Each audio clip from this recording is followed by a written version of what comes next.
This is Matt. He's here at Highland Hill Farm, and he's going to describe why he wants to make a big tree into a small tree.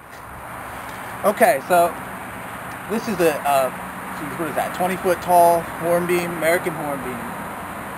I'm going to cut this tree right about here, and then I'm going to take off all this root ball. And I'm actually going to put it into a big pot for it to grow in for about a year. And I'm just going to trim this along the sides here. With that stump, I'm going to go in there with wood carving tools, and I'm going to carve it down so that way it's actually looks like it happened naturally, like you see a pine tree in the forest would actually fall off and the branch looks really aesthetically pleasing. So I'm just going to take this giant tree right here, rip everything off of it, put it in a little pot, and let it grow, and just cut the branches as I need to, and then it will be a small tree. Why did you pick the Carpinus, the American hornbeam? Actually, these are really interesting because they have such a gorgeous muscle trunk, and the roots, especially this one here. I picked this one because this one has a really interesting trunk. I'm going to cut it right about here, like right below where this fork is, and they have such a nice root spread, which looks like a giant tree, and that's the whole idea when you make a bonsai, is you want it to look like a tree that's been there for eons. Yes, and you do that by choosing a really interesting tree that has a really big root spread at the bottom. It's a lot easier when you just go and buy a tree that's been growing in the ground. How long has this been growing in the ground? That's been 9 years in the ground. Okay, yeah.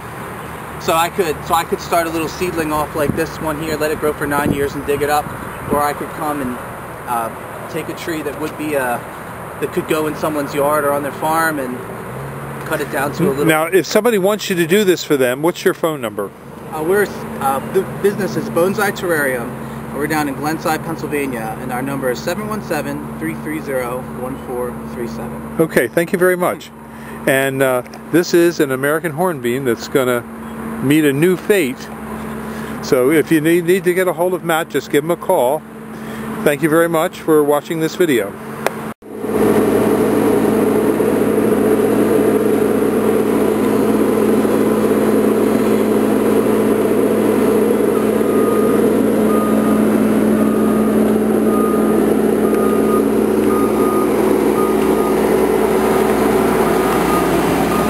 You can see it started to root out.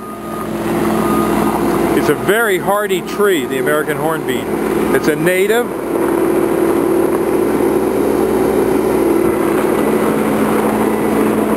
And that tree's been in the ground about 9 years from a seedling. We also sell the seedling of the American hornbeam. So if you need a seedling, give us a call for that as well. But normally on seedlings we sell them in multiples of 100. I'll cut it right here in these two parts because I can go back later and cut that. Okay, so you're going to cut right? Yeah, that'll make it easier to cut, I think. I'll just cut it right in here. And then later you're going to go back in and reshape it. Yeah. Okay. Go ahead. So I decided to cut it up here, right where it forks, because it'll be easier to cut with the handsaw. And then later when I get home, I'll actually cut it. I'll cut it down here, and then I'll carve it with a Dremel or a die grinder or something to make it kind of fit in. And now let's get started. Okay. Hey dude, did you guys get the penny holly here? Is it penny holly? You had called about some hollies? No, my wife was up here and she said you weren't getting... Sky pencil. Sky pencil. Is that them, like the things that... Yeah, they'll be in next Thursday or Wednesday. Thursday. Yeah. Alright, I'll be back. That's Sky pencil, yep. Thank you. Yep. You're a holly, right? Yes. Okay.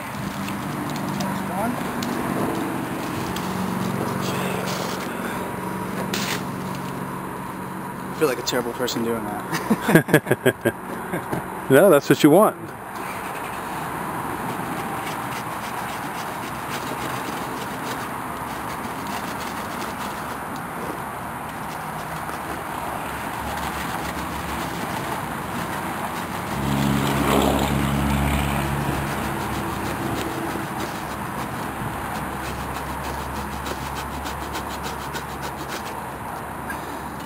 The wood from these trees is pretty hard.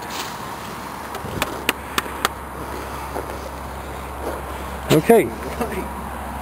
That's how you make a big tree into a small tree. Yeah, and then I'll take it home and I'll just cut back a lot of these, and then it'll bud back on the inside there.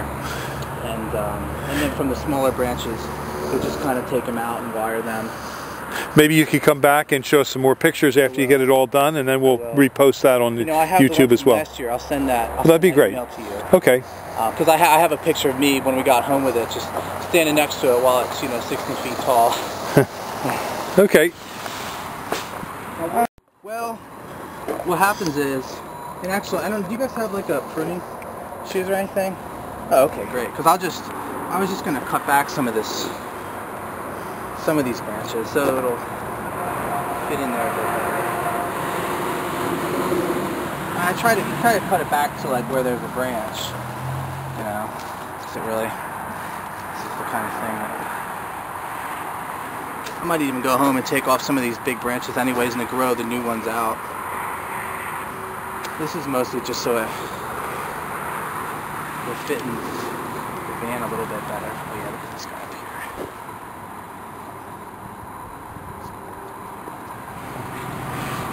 And actually, one of the things that I would do is, if there's one of these branches that sticks up, right, like this one kind of does, or that one, I'll take that and just kind of, you can bend it over with wire or take a tire wire to it or something, so that'll be the new top of the tree. And then as it grows up, it'll get thicker. That should fit too. Should fit pretty good. Yeah, no, it's just. What are you trying to do with the wire? What's the purpose of the wire? Well, let's see. Like these trees actually, see how they kind of grow? They kind of fork on their own. What I would do is, if you took wire, if I was going to wire this, you'd wrap it around there, and then you could take this branch. And I could just move it apart from this one. If I wanted to split these two up, I could move those. So you get the branches kind of moving in all different directions and filling in all the empty areas. It's like trainer. It's training. You want it to be like a real thin. Yes, exactly. Yeah, that's why I'll just keep cutting it. I'll just keep cutting it back. Like I'll let it grow. Like I'd let this branch. If I was going to keep that branch, I'd let it grow. I'd probably let it grow out until it gets really fat. And then like this branch here, and then actually like I might cut this back to here, so that way you have thick branch here and then this thin branch, and this will just keep growing, and that transition will gradually start to look more natural, like just like a really fat branch, and then the smaller branch comes off of it. I got you. But you have to kind of picture it. That's why you have to stare at it for a long time until you figure out what. That's what I do. How you're gonna do with it. Plans before I prune it, I really kind of try to exactly. visualize where And then you got to it's picture gonna what's going to happen in the future. And then the future is like 5 years down the road probably, especially with these trees. If I'm good to it, it'll outlive me. It'll outlive us, right? It's a hardy tree. Yeah, absolutely. I'll have to will it to something. Very few pests on this tree. Absolutely, yeah. Well, we'll wait to see some pictures of what you've already accomplished with the other tree you got last year.